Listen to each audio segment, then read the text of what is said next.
I'm Nathan Freeman, CEO and founder of Granny Eats Wolf. I'm Tom Billington, the Managing Director of Granny Eats Wolf. We're a creative agency that builds sonic worlds for some of the planet's greatest storytellers.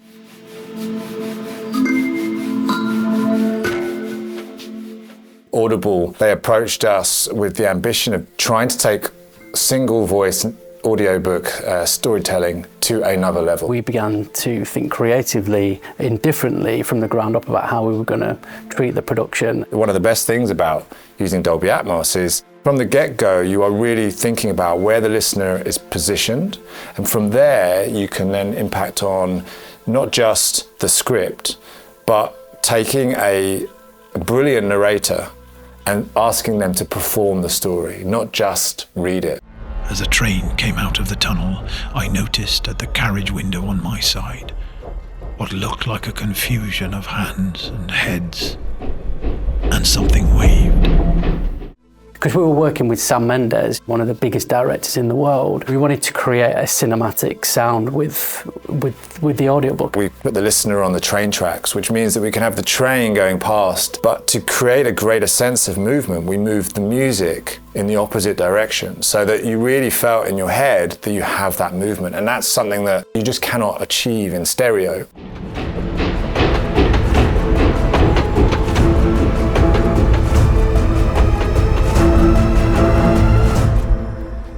The ability to control objects in a scene and have a character walk into a scene, being able to position objects around the room so it feels hyper-realistic. Those little details is what makes The Signalman really stand out as not just being your everyday audiobook.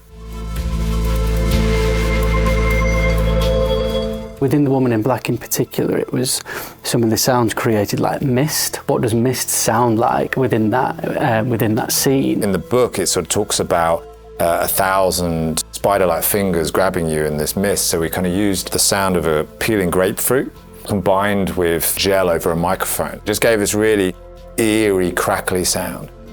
It was a mist, like a damp, clinging, cobwebby thing.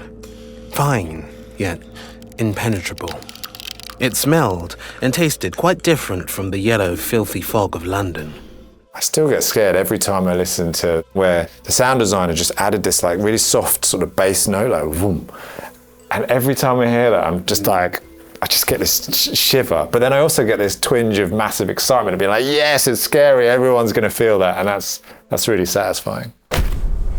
I stopped as Mr. Jerome grabbed my wrist and held it in an agonizingly tight grip. Being able to play with silence and Dolby Atmos and being able to put sounds behind you is kind of really gives a great sense of suspense. It definitely feels like there's a lot of innovation. Dolby Atmos and headphones are making it more accessible for everyone to have good audio experiences. People want to listen, they want to escape into different worlds, but they want to do it for audio, you know. They don't want to just always be looking at their screen all the time. And therefore, having that extra level of detail, extra level of immersion, that's what will help. We take that as a win.